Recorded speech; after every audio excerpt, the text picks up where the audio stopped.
Ary tsy niteny Jesosy hoe ty taona ty ho tsara be, tena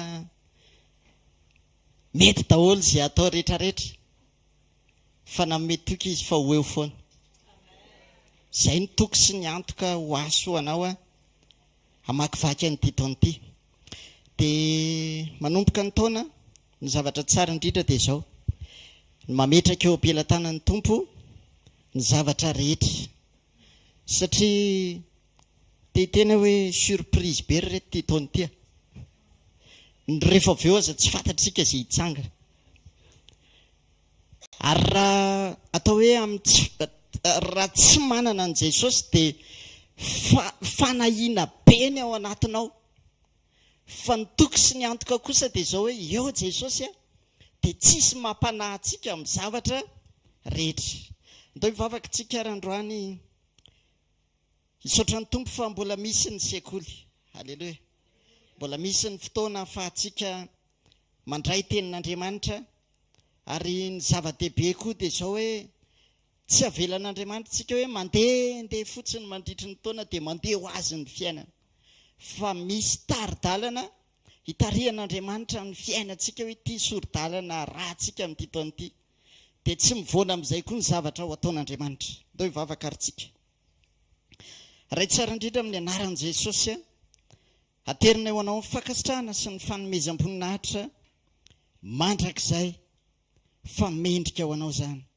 Misaotra anao izay satria lasa iny 2024 sekoly famahana olana 12 ny sesy teto tamin'iny taona iny. Dia tao anatin'izany be dia be ny olana ny vahanao, be dia be ny olona ny fakahita tamin'izany vahaolana izany tamin'iny taona lasa iny. Ary misaotra anao izay satria ny teny rehetra nalefanao tamin'iny taona lasa iny, tamin'izany sekoly mpamahana olana izany dia marina daholo teo amin'ny fiainan'ny olona tsiraray avy. Misaotra ny amin'ny fitarianao fa reny teny reny nanangana anay, reny teny reny nampijoro anay, ary reny teny reny mbola mahatoy izao anay hatramin'ny androany Andriamanitra. Ary amin'ity fotoana ity indray izay tsy mety ny fonay satria tsy te hamakivaky an'ity taona ity izany izay andeha irery, tsy te hamakivaky ny taona izany izay andeha tsisy anao Andriamanitra.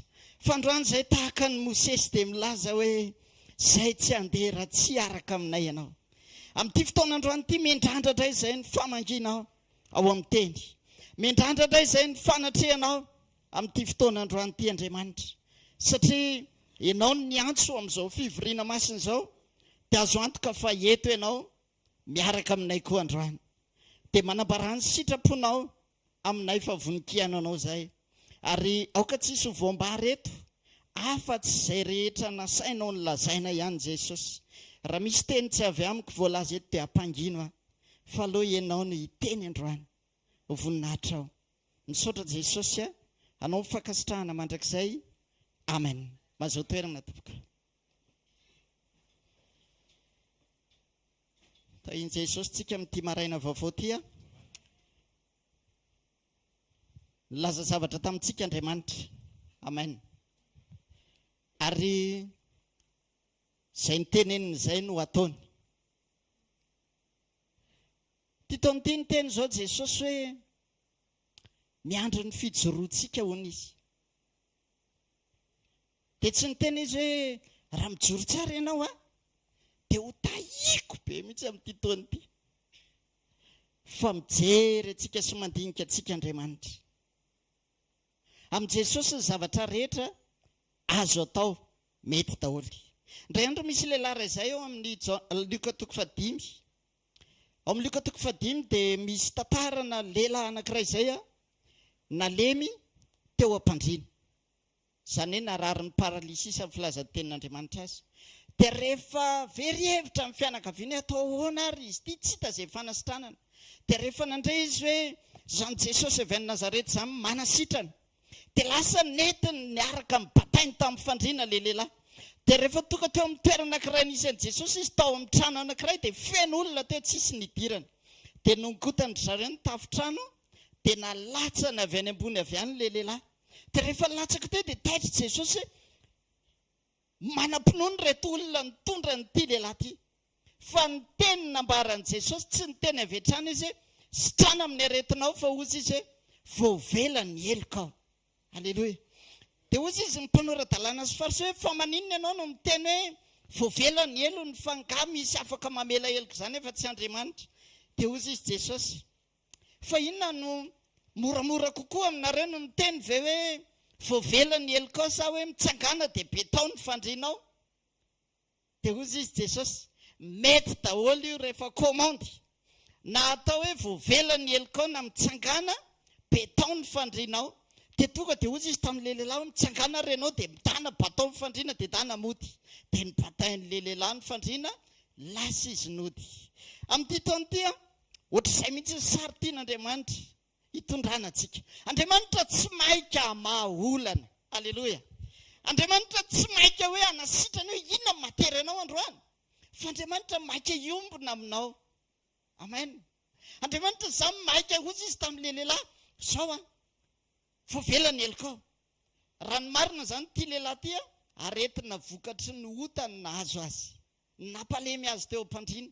Ary aniny tiany Jesosy natongavana hoe ny fototra io ianao tsara fihavanana amin'Andriamanitra, ianao vita fihavanana amin'Andriamanitra ny mamaika azy, fa tsy ny anasitrana anao hiala eo ambony fandriana. Dia rehefa voavela helika izy dia ozy izy Jesosy hoe mitsangana dia dana mody batao ny fandriana. Aleloia. Androany amakivaky an'ity taon'ity zasenao, tsy maiky Andriamanitra manola antsika, fa maiky Andriamanitra ahitatsika ho tafahombona aminy, maiky Andriamanitra ahitatsika ho tsara fihavanana aminy. Izay ny mahamaika an'Andriamanitra voalohany, ary izay mahatonga Jesosy ny teny hoe te ahita ny fijorontsika tsara izy amin'ity taon'ity. Aleloia. Angambany hatramin'izay mety tsy mbola tena tafajoro amin'ilay endrasan'Andriamanitra angambitsika. Tsika samy malala, mety za rehetra mba voan'izany. Misy fotoana ianao indraindray mirehitra be ny finoanao, tongava Jesosy androany, fa misy fotoana ianao raraka ianao dia mangatsiitsika amin'ny finoana eny. Izay mihitsy ny tiany Jesosy ho reglena, le manana tena hoe stabilité miaraka amin'Andriamanitra. Izay ny andrasan'Andriamanitra. Ary izay mahatonga azy miteny hoe tena miandry ny fijorontsika tsara Andriamanitra amin'ity taon'ity. Aleloia. Tia hitantsika izy hoe tena tafajoro amin'ilay andrasan'Andriamanitra. Andao jery ten'Andriamanitra vetivety eny antsika ao amin'ny Ezekela. Ezekela toko faharoa amby roapolo. Ezekela toko faharoa amby roapolo. Dia ny andininy fahatelopolo. Izao mivaky ny teny amin'ny anaran'i Jesosy.